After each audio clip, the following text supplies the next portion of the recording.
You're going to hear it now from 7 of the world's richest countries have only managed to agree on giving poorer countries about 1/10 of the vaccine doses needed to end the pandemic.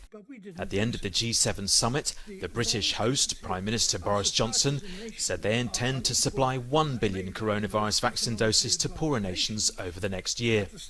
But the World Health Organization says 11 billion doses are needed to stop the pandemic.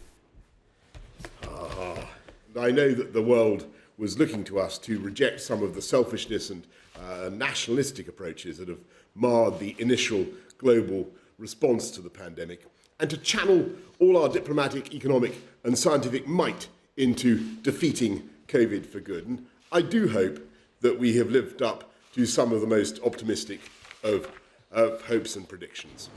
Whilst almost half of the citizens of G7 countries have received at least 1 dose of the vaccine, worldwide it's less than 13%.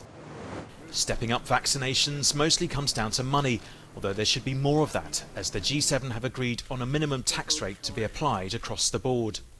And we also agreed to take important steps that are going to support global economic recovery by laying the foundation for an equitable global economy. Critically, the G7 leaders endorsed a global minimum tax of 15%. This agreement is going to help arrest the race to the bottom that's been going on among nations attracting corporate investment at the expense of priorities like protecting our workers and investing in infrastructure. Many people, not least these protesters near the summit in Carbis Bay, believe climate change should have been at the top of the agenda. All G7 countries have pledged to reach net zero carbon emissions by 2050, but many environmentalists say that will be too late.